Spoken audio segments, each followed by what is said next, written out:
नमस्कार। ज्ञान तृप्ति महाविद्यालय 15A नुपगढ़ के इस YouTube चैनल पर आपका हार्दिक स्वागत है। आज हम बीएससी फर्स्ट ईयर के लिए हमारा जो चल रहा टॉपिक था उसको ही आगे कंटिन्यू करेंगे और वो टॉपिक था सॉलिड स्टेट। सॉलिड स्टेट में अब तक हम लिक्विड, सॉलिड और गैस जो फेजेस हैं उनके अंतरों के बारे में पढ़ चुके हैं। सॉलिड के अंतर्गत हम पढ़ चुके हैं कि क्रिस्टलीय और अक्रिस्टलीय प्रकार के ठोस कौन से होते हैं। उसके अतिरिक्त हम इन दोनों के अंदर मुख्य अंतर के बारे में बात कर चुके हैं। लास्ट वीडियो में हमने एक्सिस के बारे में, सिमेट्री वगैरह थोड़ा बहुत इनके बारे में देखा था। आज हम रूल्स के बारे में बात करेंगे। क्रिस्टल विज्ञान के 3 नियम होते हैं, उनमें से सबसे पहले और महत्वपूर्ण रूल के बारे में हम यहाँ पर बात करेंगे। उसके बाद में हम सेकंड थर्ड रूल पर चलेंगे। सबसे पहले रूल के बारे में बात करते हैं। तो इसको देखिए, समझिए इसे कि क्या है। देखिए, क्रिस्टलीय प्रतीक प्रणाली के अंदर ही एक नियम होता है। सबसे पहला है, हम कर रहे हैं solid state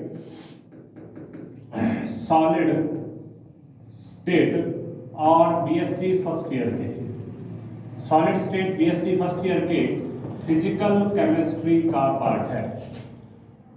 solid state BSc first year के लिए फिजिकल केमिस्ट्री का पार्ट है। तो इसमें सबसे पहला जो नियम है वो है अंतराफलक कोणों की स्थिरता का नियम।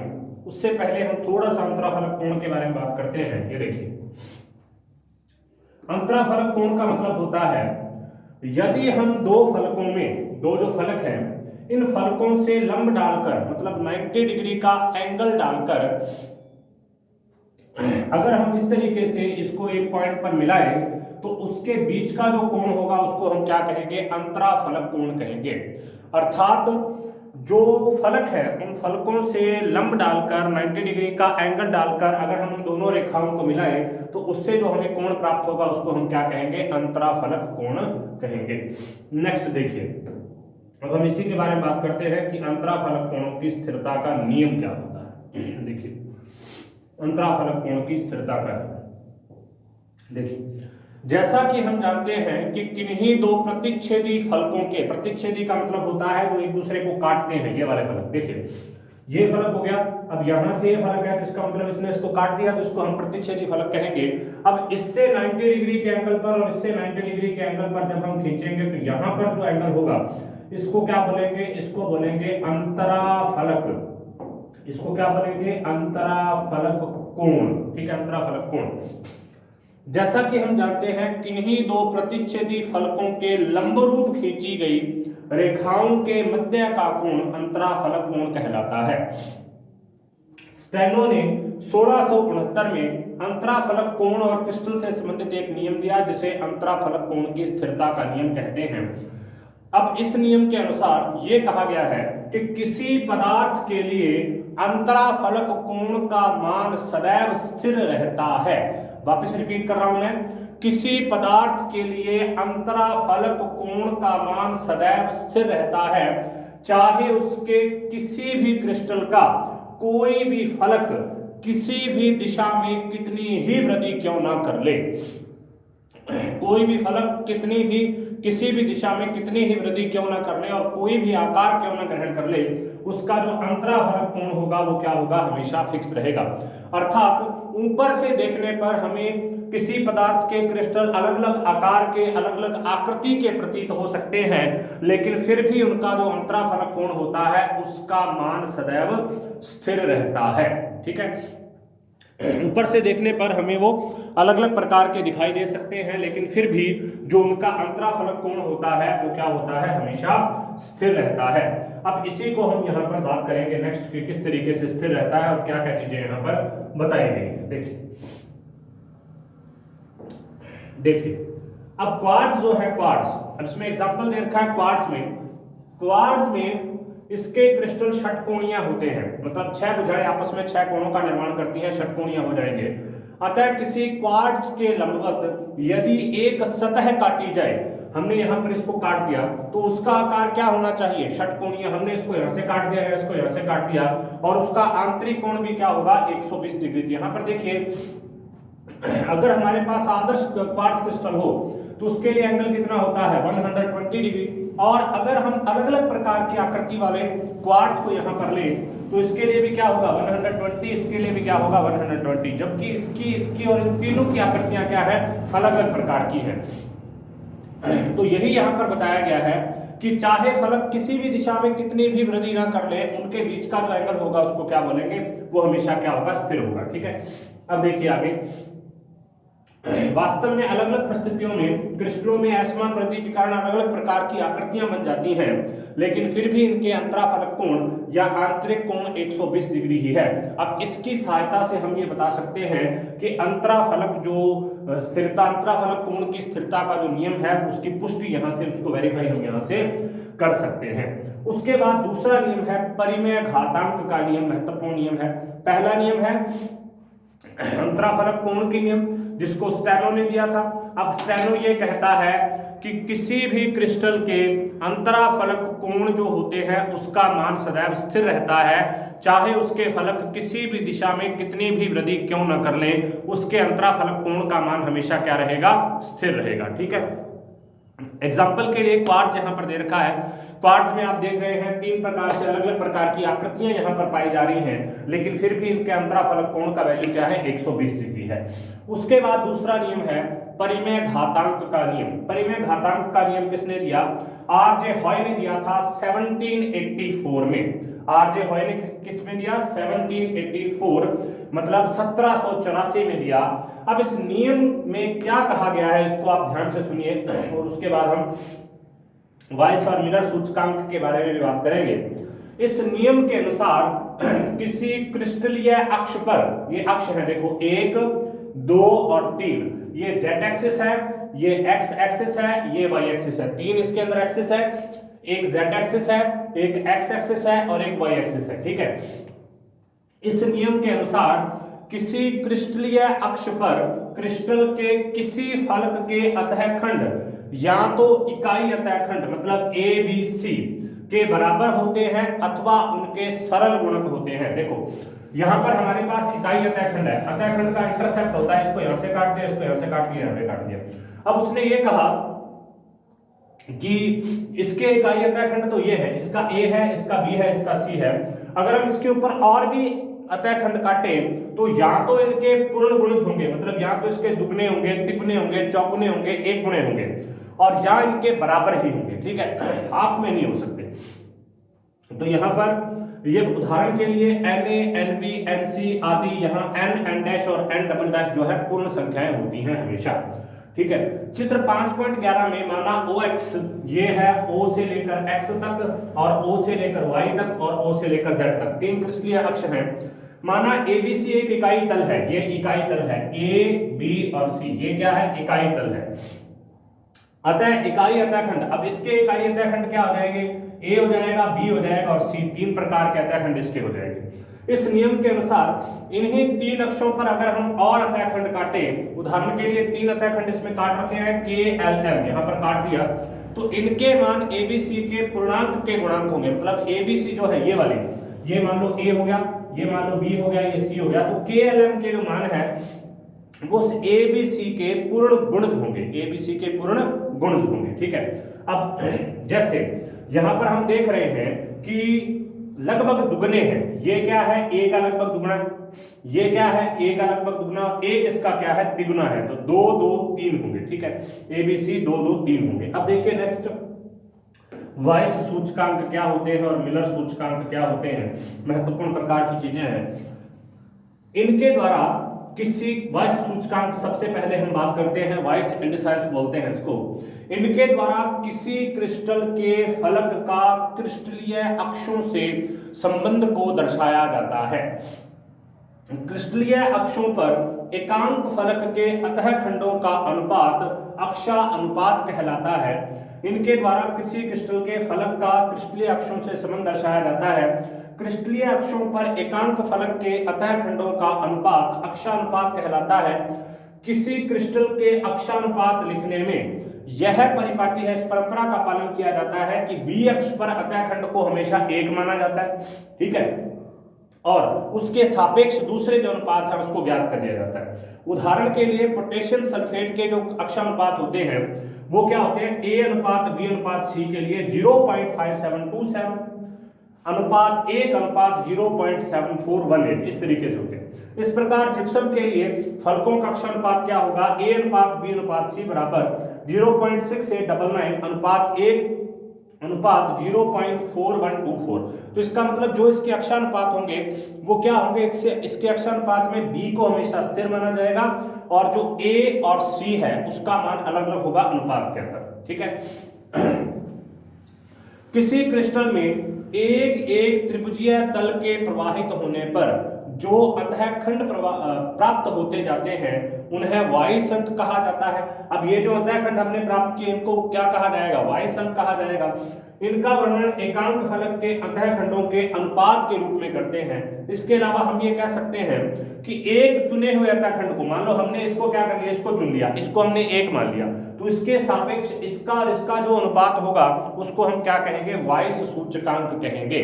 हमने मान लो इसको बी को मान लिया एक को, तो इसके सापेक्ष इसका और इसका जो अनुपात होगा उसको हम क्या कहेंगे, वाइस सूचकांक कहेंगे। नेक्स्ट देखिए,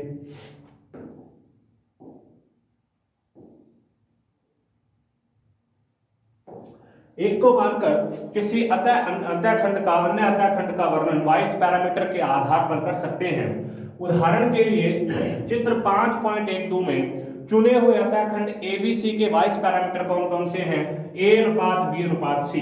अतः इन्हें मानक मानकर अतःखंड एल एन एम के, यहां पर देखिए अतःखंड एल एम और एन, इसके वाइस पैरामीटर क्या हो जाएंगे, ये ए बी सी के, ये ए है, ये यहां पर सी है और ये यहां पर बी है, ठीक है। ए बी सी तीन प्रकार के हैं यहां पर, ठीक है। यहां पर ये ए है, ये बी है और ये सी है। तो ये बी का क्या हो जाएगा, बी को तो हमने इकाई मान लिया, इसका 3 गुना ये है, सी का 3 गुना ये है और इसका दुगना ये है, ठीक है। तो हमने यहाँ पर क्या लिख लिया, अब इनको मान लिया हमने मानक, बी को मानक मान लिया। एलिमेंट के वाइस पैरामीटर क्या होंगे, अब ए बी सी, तो देखो ए बी सी तो यहाँ पर मुख्य है। अब यहाँ पर देखो इस बी की तुलना में ये वाला लगभग क्या है, जो बी पर है ये लगभग तिगुना है, एक ये आ गया दूसरा और ये तिगुना है, ठीक है। जबकि यहाँ पर क्या होगा, ए की तरफ दुगना है, देखो ये ए तो यहाँ पर चला गया और ये दूसरा इसका लगभग दुगना है। ऊपर देखो 1 2 और तिगुना, ठीक है। तो हम जिसके बारे में बात कर रहे हैं एबीसी, वो ये वाला, ये वाला, इसको हमने क्या माना है, इसको हमने मानक माना है। अब इसकी तुलना में जब हम बात करेंगे इस लाइन की, इस लाइन की, तो देखो इसकी तुलना में ये यहां डबल हो गया और यहां ट्रिपल हो गया, तो इसका मतलब बी पर कितना आएगा, 3 गुना। यहां पर देखो इसकी तुलना में ये यहां पर डबल हो गया और यहां पर ट्रिपल हो गया, तो सी पर भी क्या आएगा, 3 गुना। जबकि जब हम इधर देखते हैं ये ए यहां तक आया और इसका दुगना यहां तक, तो 1 2 गुना, तो क्या आ जाएगा 2a 3b 3c। यदि कोई फलक किसी अक्ष के समांतर होता है, मान लीजिए कोई फलक किसी अक्ष के समांतर चलता है, तो यह मानते हुए कि वह अक्ष को अनंत पर काटेगा, उसके पैरामीटर के रूप में संबंधित अक्षर ए बी अथवा सी के आगे इनफाइनाइट का निशान लिख देते हैं।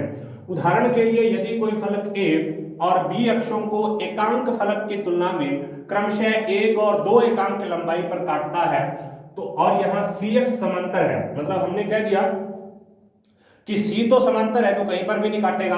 जैसे यहां पर आया ऐसे आगे की तरफ चला गया, इसके आगे की तरफ, तो कहीं पर जाकर वो काटेगा, ठीक है, वो अनंत लंबाई होगी। जबकि ए लंबाई के बराबर और 2 बी जो है वो दुगनी लंबाई पर काटता है, तो सी को ऐसे लिख देंगे ए अनुपात 2 बी इन्फिनिटी सी। वाइस अंक अथवा वाइस पैरामीटर को अंश या भिन्न के रूप में प्रकट किया जा सकता है, ये ध्यान रखना।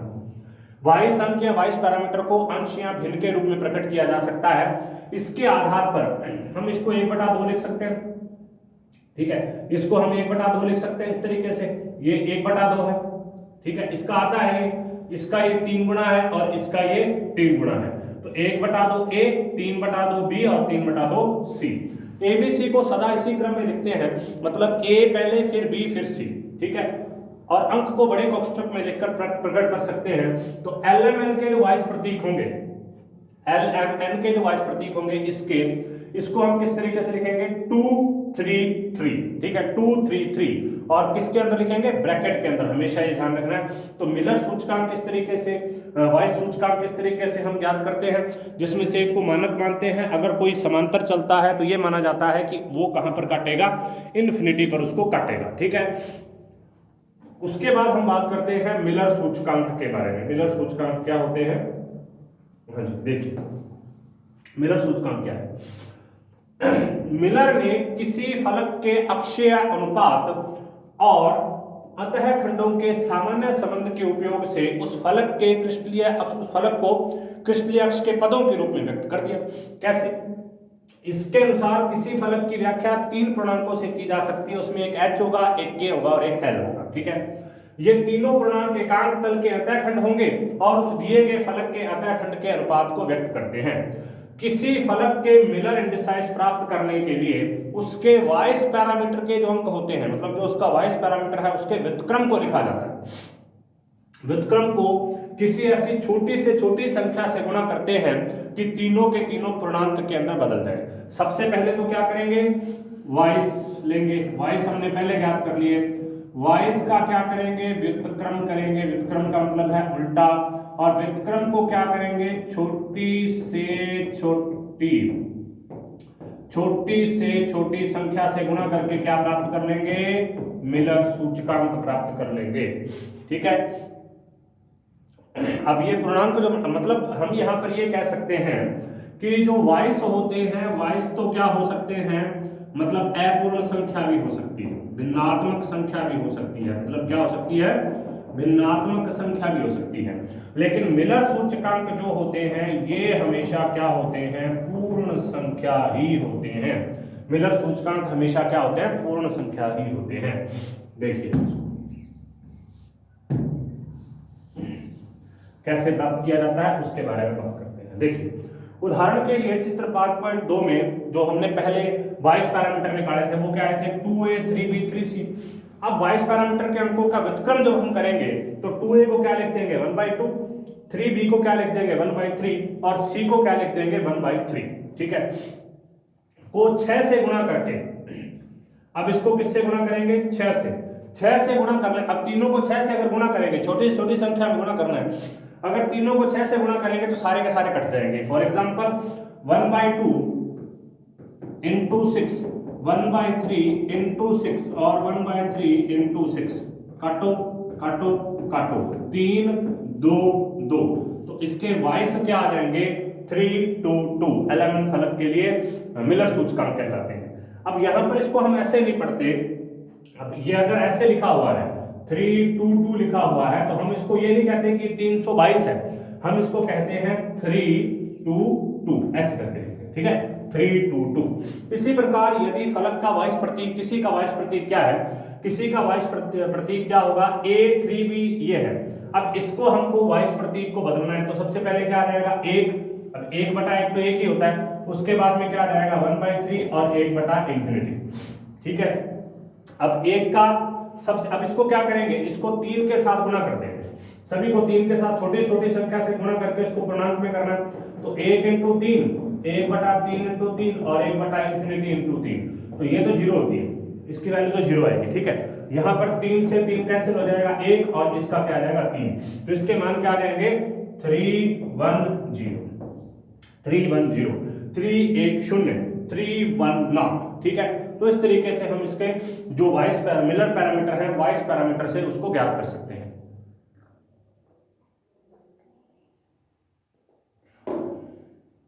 हाँ जी, नेक्स्ट देखिए कुछ एग्जांपल दे रखे हैं, इन एग्जांपल्स के बारे में हम बात करेंगे।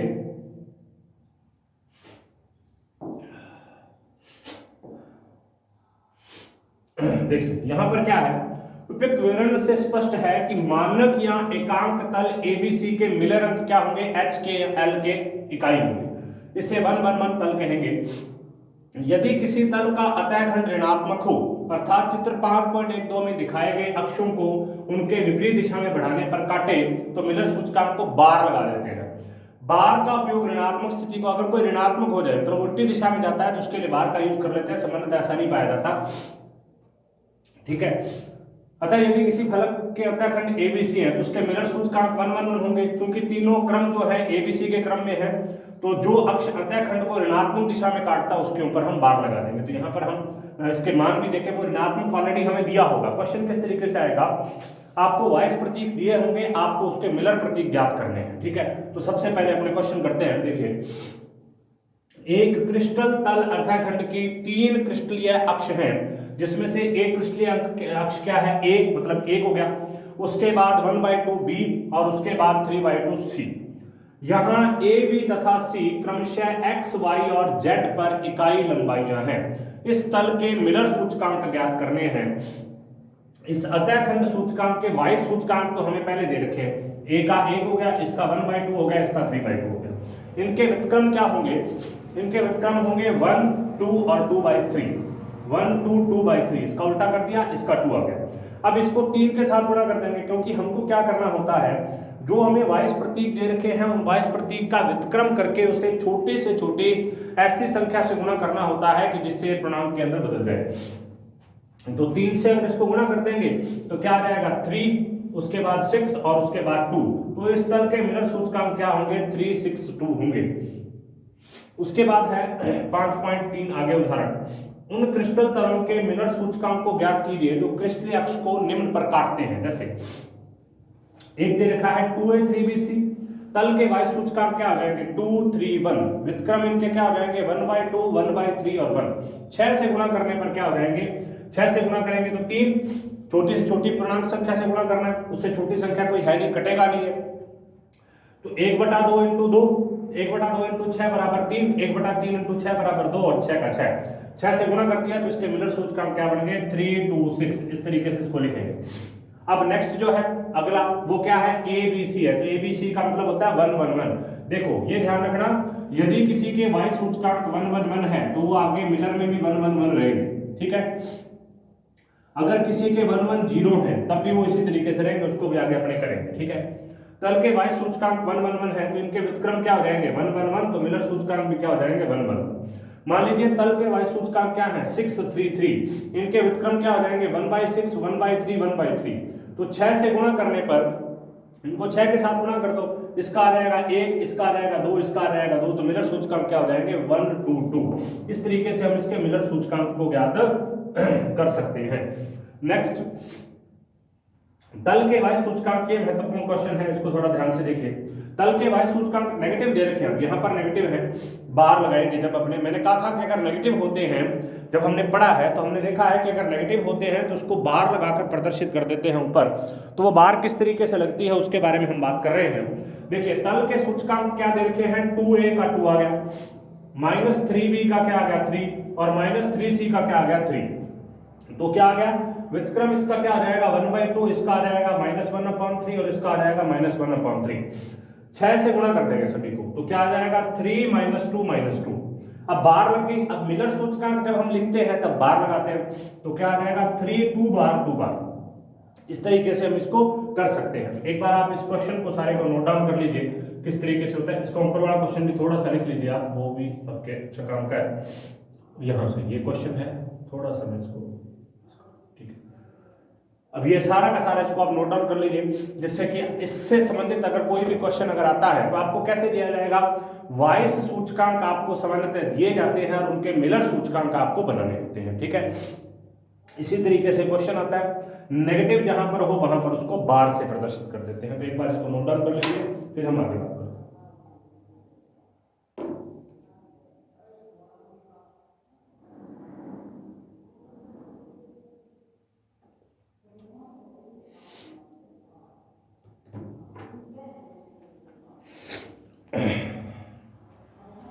हाँ जी, अब हम नेक्स्ट चलते हैं अगले उदाहरण की तरफ।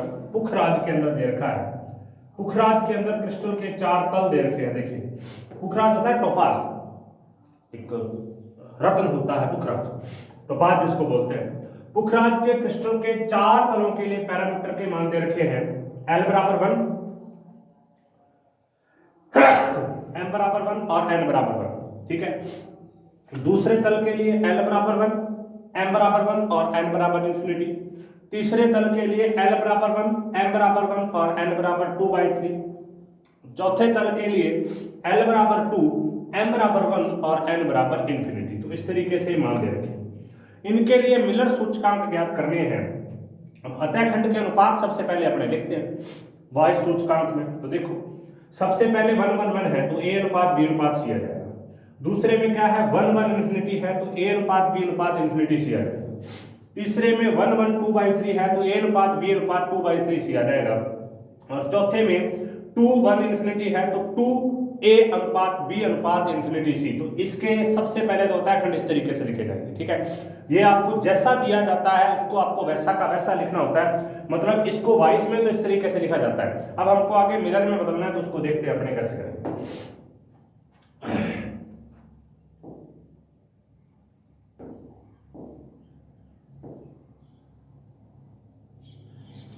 अब इनके वाई सूचकांक क्या आएंगे, पहले का आ जाएगा 1 1 1 तीनों एक जैसे, दूसरे का आ जाएगा 1 1 इन्फिनिटी, तीसरे का आ जाएगा 1 1 2/3 और चौथे का आ जाएगा 2 1 इन्फिनिटी। व्युत्क्रम 1 1 1 व्युत्क्रम क्या होता है 1 1 0। 1 1 इन्फिनिटी का व्युत्क्रम क्या हो जाएगा 1 1 0। 1 1 1 का व्युत्क्रम 1 1 1 और 1 1 इन्फिनिटी का व्युत्क्रम 1 1 0। 1 1 2/3 का क्या आ जाएगा 1 1 और 3/2 और 2 का 1/2, 1 का 1 इन्फिनिटी का 0। अब इसको पूर्णांक करेंगे, ये तो ऑलरेडी पूर्णांक है 1 1 1, ये भी पूर्णांक है 1 1 0। ये क्या है 2 के साथ गुणा कर दो, नीचे वाली संख्या काटना है 2 के साथ गुणा कर दो, 2 का 2 2 और 3/2 को क्या लिख देंगे 3। यहां पर भी इसको क्या कर दिया अपने 2 के साथ गुणा कर दिया, 2 के साथ 1/2 को गुणा करेंगे 1 आ जाएगा, 1 को गुणा करेंगे 2 आ जाएगा, 0 का 2 के साथ गुणा होगा तो 0 आ जाएगा। तो मिलर सूचकांक क्या होंगे, वाइस के 1 1 1 के लिए पहले तल के लिए तो ब्रैकेट में लिखते हैं हमेशा मिलर सूचकांक को 1 1 1, दूसरे के लिए 1 1 0, तीसरे के लिए 2 2 3 और चौथे के लिए 1 2 0, इस तरीके से। अब किसी क्रिस्टल के जो तल होते हैं उसके, अब ये ध्यान रखना है, किसी क्रिस्टल के समांतर तल जो हैं उनके बीच की दूरी को DHKL द्वारा प्रदर्शित करते हैं, DHKL। और DHKL में घनीय जालकों के लिए इसे कैसे निकालते हैं, DHKL बराबर होता है A/h² plus k² plus l²। मतलब DHKL बराबर होगा A/h² plus k² plus l², ठीक है।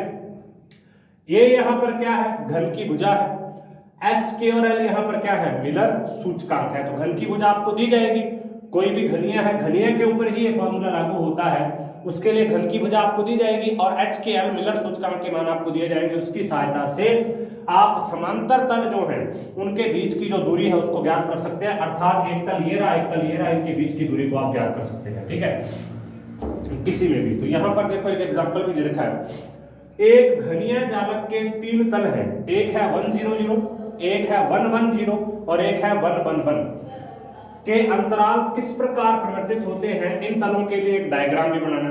तो समीकरण के अनुसार DHKL बराबर किसके होगा A/h² plus k² plus l², ठीक है।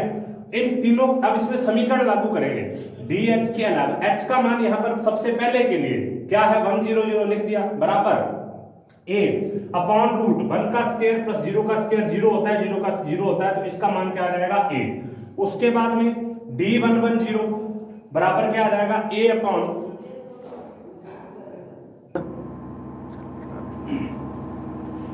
एक उदाहरण हम कर रहे हैं जिसमें घनीय जालक के 3 तल दे रखे हैं 100 1 1 0 1 1 1, अंतराल इसके दे रखे हैं और परिवर्तित कैसे होंगे उसको हमको बात करनी है, ठीक है। यहां पर समीकरण एक ये है जो कि अंतराल को ज्ञात करने के काम में आती है, DHKL बराबर A/√h² plus k² plus l²। अब तीनों पर लागू करेंगे D1 0 0 बराबर क्या होगा A√1² प्लस 0 प्लस 0 बराबर 1, ठीक है, क्योंकि सीधी सी बात है भाई 1 का स्क्वायर 1 ही आएगा, 0 का 0 तो ये सारा कैंसिल होके A बराबर A आएगा, ठीक है। D1 1 0 के लिए क्या आ जाएगा, देखो इसका स्क्वायर 1, इसका स्क्वायर 1 1 1 2 आ जाएंगे तो √2 आ जाएगा।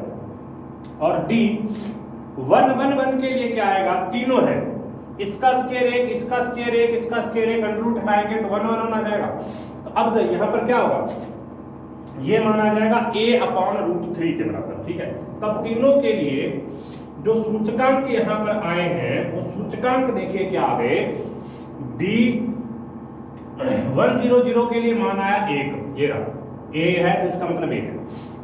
D110 के लिए इसका मान क्या आया 1/√2, और D1/√3 आया उसके लिए D111 के लिए। अब इसको अगर हल करेंगे तो एक को हल किया देखा गया, √2 को हल किया तो 0.707 आ गया, √3 को हल किया तो 0.577 आ गया।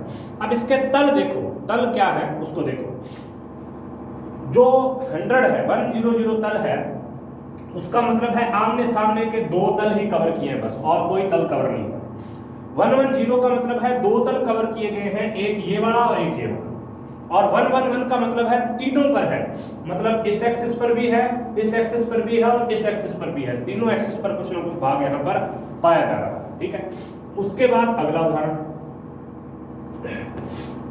एक फलक केंद्रित घनीय जालक FCC के तीनों तलों के अंतराल किस प्रकार परिवर्तित होते हैं, ठीक है। FCC के तीनों तलों के अंतराल किस प्रकार परिवर्तित होते हैं उसके बारे में हम बात करते हैं।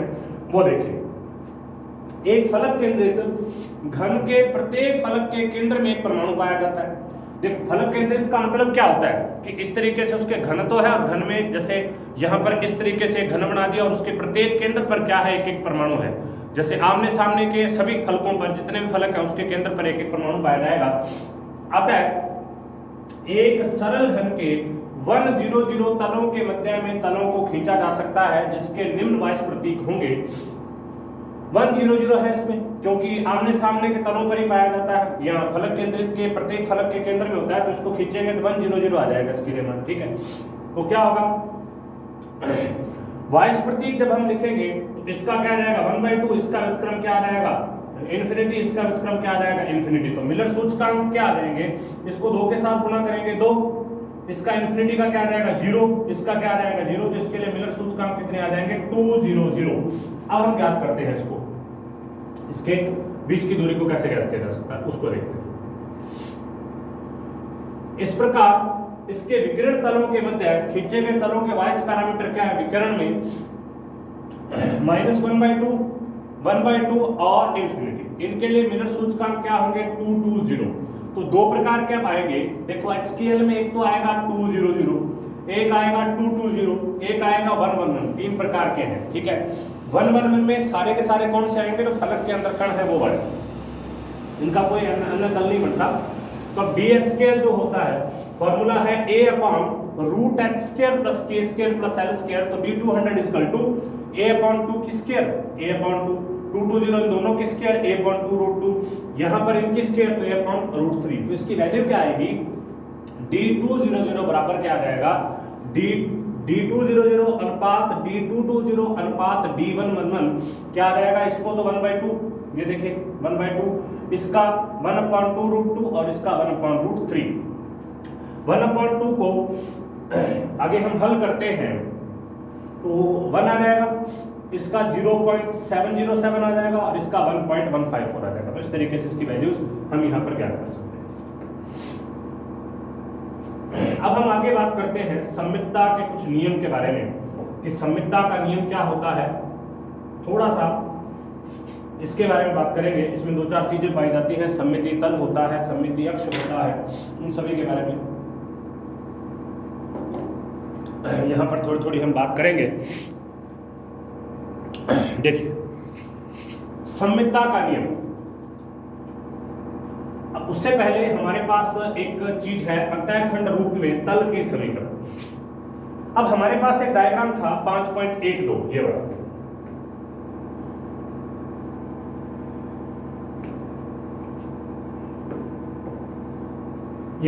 ये हमारे पास एक डायग्राम था। इसमें आप ध्यान से देखिए क्या है, L है, M है, N है, C, B, A, ठीक है। OX, OZ, OY, ठीक है। इस तरीके से इसके अंदर 3 तल होते हैं। इसी के आधार पर एक अतःखंड की तल समीकरण आएगी, देखिए वो किस तरीके से आती है उसके बारे में हम बात करते हैं। ये चित्र 5.12 के अतः खंड एबीसी में ओ ए बराबर किसके है, ए के, वहां पर हमने देखा ओ बी बराबर किसके है, स्मॉल बी के, और ओ सी बराबर किसके है, स्मॉल सी के। ठीक है, और बिंदु ए बी और सी कहां पर है, एक्स वाई और जेड एक्सिस पर स्थित है। अतः इनके निर्देशांक क्या होंगे, इनके निर्देशांक होंगे a00, क्योंकि a कहां पर है, a पर है तो उसके लिए तो 1 आ जाएगा, बाकी दोनों पर है ही नहीं तो उसके लिए 0 आ जाएगा। b के लिए b a पर भी नहीं है और c पर भी नहीं है कहां, केवल b पर, तो उसके लिए वहां b आ जाएगा।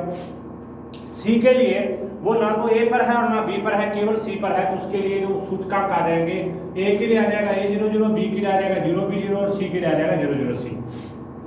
अब हम ये कहेंगे कि मान लीजिए इनकी जो समीकरण है वो क्या है, ax plus by plus cz plus d बराबर 0। ठीक है, और तीनों बिंदु a b c तल abc पर स्थित हैं, तो aa plus b0 plus c0 plus d बराबर किसके है, 0। अर्थात यहाँ पर a किसके बराबर आ जाएगा, माइनस b अपॉन a के। ठीक है, बाकी तो सारे 0 के 0 है, तो ये भी 0 हो गया, ये भी 0 हो गया, ये दोनों तो 0 हो गए। ठीक है, अब हमने क्या किया, अब इस a को उठाकर इस तरफ लेके आए, पहले तो b को इस तरफ लेके गए, माइनस का हो गया, अब a को उठाकर इस तरफ लेके आए, यहाँ है तो ये माइनस का इधर आके भाग में आ जाएगा, गुणा में। तो इसी प्रकार से यहाँ b बराबर किसके हो जाएगा, माइनस d अपॉन b के, और इसी प्रकार यहाँ c बराबर किसके हो जाएगा, माइनस d अपॉन c के। तो इस प्रकार abc के मान तल समीकरण में रखने पर, ये तल समीकरण है, ax plus by plus cz plus d, तो इसमें a का मान रख दिया तो minus da upon a, b का मान रख दिया माइनस db अपॉन b, और c का मान रख दिया माइनस d अपॉन c। ठीक है, तो abc के मान रखें तो वैल्यू इसकी क्या आ जाएगी, x upon a plus y upon b plus z upon c बराबर 1। और यही जो समीकरण होती है इसे कहते हैं अतः खंड के रूप में तल समीकरण, अर्थात अतः खंड की जो तल समीकरण है वो ये कहलाती है। ठीक है, आज हमने मुख्य तौर पर 3-4 चीजों के बारे में बात की। अगली वीडियो में हम सममितता के नियम के बारे में बात करेंगे कि सममिति के तत्व क्या होते हैं, कुछ चीजें होती हैं इसमें। सममिति का अक्ष होता है, सममिति का तल होता है, सममिति केंद्र पाया जाता है, जिसके आधार पर त्रिगुणित द्विगुणित अक्ष के बारे में हम बात करेंगे। तो आज हमने जो बात की है वो हमने सबसे पहले नियम के बारे में बात की, अंतराफलक कोणों की स्थिरता का नियम, जिसके अनुसार ये कहा गया कि अंतराफलक के कोण जो होते हैं वो हमेशा स्थिर रहते हैं, चाहे वो फलक किसी भी दिशा में कितनी भी गति क्यों न कर ले, उसके जो कोण होंगे हमेशा क्या होंगे, स्थिर होंगे। दूसरा जो हमारे पास नियम था वो नियम हमने सूचकांक के आधार पर देखा, अतः खंड के आधार पर अतः खंड का नियम था। उसमें 2 प्रकार के सूचकांक हमने देखे, एक होता है वाइस का पैरामीटर, एक होता है मिलर का पैरामीटर। ठीक है, इनके बारे में हमने अच्छे से यहाँ पर अध्ययन किया, क्या चीज़ होती है, इसके एग्जाम्पल्स हमने देखे। और उसके बाद में हमने देखा है अतः खंड के रूप में तल की समीकरण किस तरीके से लिखी जाती है। अब इसके बाद में जो हमारी नेक्स्ट वीडियो होगी उस वीडियो में हम बात करेंगे सममितता के नियम के बारे में। आपको अतः खंड के रूप में तल की समीकरण पता होनी चाहिए, वाइस के और मिलर के सूचकांक कैसे ज्ञात करते हैं उसके बारे में पता होना चाहिए, 2 समांतर तलों के मध्य दूरी ज्ञात करने की जो समीकरण है dh² बराबर a upon root h² plus k² plus l², उसको पता होना चाहिए। ठीक है, तो आज के लिए इतना ही, नेक्स्ट हम अगली वीडियो में बात करेंगे। तब तक आप इस वीडियो को देखते रहें। इससे संबंधित कोई भी प्रश्न हो तो आप कमेंट कर सकते हैं। धन्यवाद।